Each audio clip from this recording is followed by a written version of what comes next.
آپ کہتے ہیں حضرت آدم علیہ السلام کو جب اللہ نے تخلیق فرمایا اور فرشتوں کو سجدے کا کہا، فرشتوں نے حضرت آدم علیہ السلام پہ نظر رکھی اور جو ابلیس نے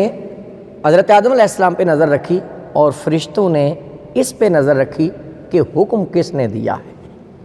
اور پھر حضرت علامہ ثناء اللہ پانی پتی رحمۃ اللہ علیہ، آپ نے تو کمال ان آیات کے تحت لکھا۔ انہوں نے کہا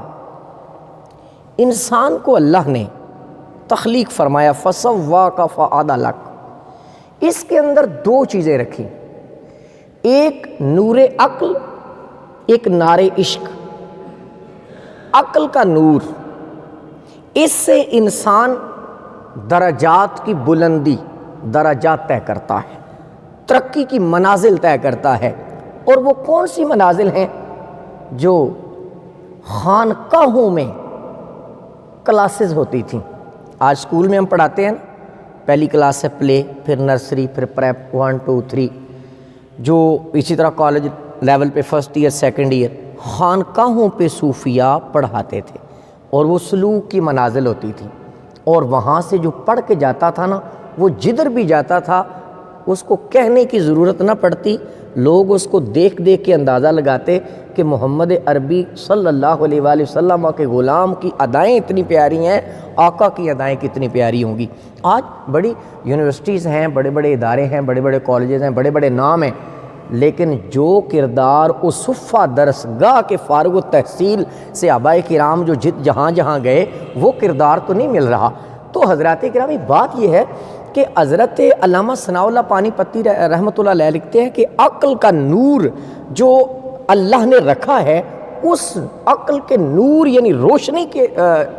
اپنے سامنے، اس روشنی کی وجہ سے وہ جو ترقی کی منازل ہیں ان کے راستے کھلتے چلے جاتے ہیں۔ اور جو نار عشق ہے، عشق کی آگ ہے، جو اس راہ میں رکاوٹیں ہیں، وہ عشق کی آگ اس کو جلا دیتی ہے۔ اب دیکھیں نا، عشق کی آگ دیکھنی ہو تو حضرت بلال حبشی رضی اللہ تعالی عنہ کی اداؤں کا سہارا لینا پڑے گا۔ وہ کیا چیز تھی کہ امیہ بن خلف آپ کو تنگ کرتا ہے، ڈسٹرب کرتا ہے، اور اس لیے کرتا ہے کہ تو نے ایمان کیوں قبول کیا ہے، تو کیوں رسول کریم علیہ الصلوۃ والسلام کا غلام بنا ہے، اور پریشان کر رہا ہے، کیوں ایک اللہ کو مانا ہے۔ لیکن عشق کی آگ جو ہے وہ پریشانی نہیں رہنے دیتی، وہ سارے حجابات جو ہیں وہ ہٹتے چلے جاتے ہیں، کیونکہ پھر اس کی نگاہ وہ وقتی مشکلات پہ نہیں ہوتی، بلکہ اللہ کی اس کرم نوازیوں پہ ہوتی ہے جو اس راہ کو گزرنے کے بعد بندے کو نصیب ہونی ہے۔ تو حضرت علامہ ثناء اللہ پانی پتی رحمۃ اللہ علیہ، یعنی انسان میں اللہ نے عشق، عقل کا نور اور عشق کی آگ رکھ دی ہے، نور عقل اور نار عشق۔ اور پھر حضرت مجدد الفسانی رحمۃ اللہ علیہ، آپ نے تو کمال کر دیا۔ آپ فرماتے ہیں انسان کے اندر اللہ نے دو قوتیں رکھی ہیں، ایک قوت سبعیہ، ایک قوت بہیمیہ۔ جو قوت سبعیہ ہے اس کے اندر یہ پاور ہے، اس کے اندر یہ کمال ہے کہ وہ انسان کی حوصلہ افزائی کرتی ہے اور آگے بڑھنے کی رغبت دلاتی ہے۔ قوت سبعیہ یہ انسان کے اندر میرے رب نے رکھ دی، اس سے وہ آگے بڑھتا چلا جاتا ہے۔ قوت بہیمیہ، اس کے اندر یہ راز رب نے رکھ دیا کہ جو اس کو راہ میں مشکلات آتی ہیں ان کے اوپر صبر کرنا اس کے لیے آسان ہو جاتا ہے، وہ پھر مشکل نہیں رہتی۔ اس کے ذہن میں یہ ہوتا ہے کہ جب میں صبر سے گزاروں گا تو ان اللہ مع الصابرین، اللہ صبر کرنے والوں کے ساتھ ہے، واللہ مع الصابرین، اللہ صبر کرنے والوں کے ساتھ ہے۔ تو انسان کے اندر میرے رب نے یہ طاقتیں رکھ دی ہیں، اس لیے میرا رب پوچھتا ہے یا ایھا الانسان، اے انسان، ما غرک بربک الکریم، تجھے کس چیز نے اپنے رب کریم کے بارے میں تجھے دھوکے میں ڈال دیا ہے، الذی خلقک، جس نے تجھے پیدا فرمایا، فسواک، اور تیری ظاہری صورت کو ہموار کیا، فعدلک، اور تیرے نظام کو، سافٹ ویئر کو، سسٹم کو ایسا بنایا اور ایسا معتدل تجھے بنایا، جیسا ہونا چاہیے تھا ایسا بنا دیا، تو تجھے کس چیز نے دھوکے میں ڈال دیا ہے اے انسان؟ کرامن کاتبین، تیرے ساتھ کرامن کاتبین ہیں، وہ معزز فرشتے ہیں جو ریکارڈ تیار کرتے ہیں، جو لکھتے ہیں، تیرا جو کچھ تو کرتا ہے وہ لکھتے ہیں، جو کہتا ہے وہ لکھتے ہیں، جو کرتا ہے وہ لکھتے ہیں۔ یعلمون ما تفعلون، جو کچھ تم کرتے ہو وہ سارا کچھ جانتے ہیں، کیونکہ ان کا ریکارڈ اتنا سیف اینڈ ساؤنڈ ہے کہ وہ چرایا نہیں جا سکتا، اس کو حذف نہیں کیا جا سکتا۔ ہاں اللہ کے حکم سے ہوتا ہے، فرشتے کیونکہ اللہ کے حکم کے بغیر ایک سرے منہ بھی ادھر ادھر نہیں ہوتے اور نہ ہی وہ ریکارڈ کرتے ہیں۔ تو اس لیے اے انسان، یہ جب اتنی حفاظت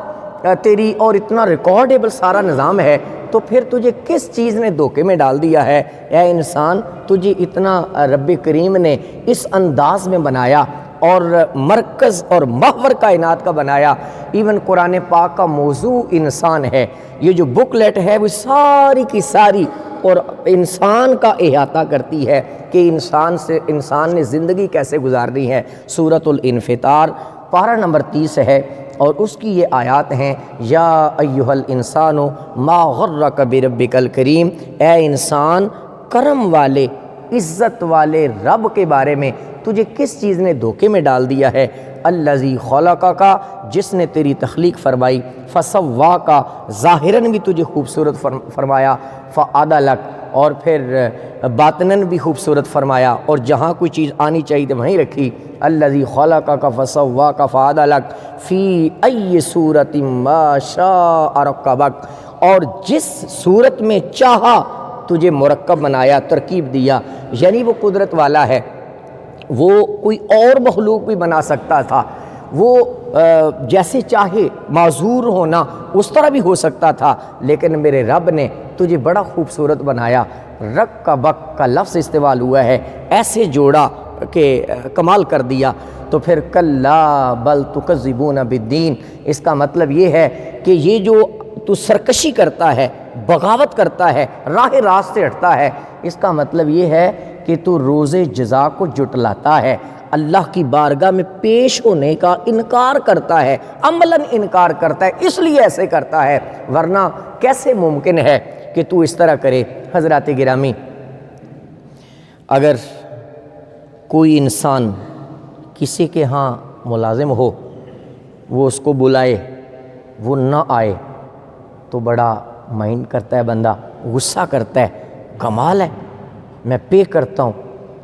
میں نے رکھا ہوا ہے، اس کے حقوق ادا کرتا ہوں، یہ میری بات نہیں سنتا، بلا تشبیہ و بلا تمثیل۔ اللہ کے بندے ہیں، نبی کریم صلی اللہ علیہ وآلہ وسلم کے غلام ہیں، کمی بیشی ہوتی ہے، میرا رب پھر معاف فرما دیتا ہے، میرا رب معافیاں عطا کرتا ہے، اور اگر صدق کے دل سے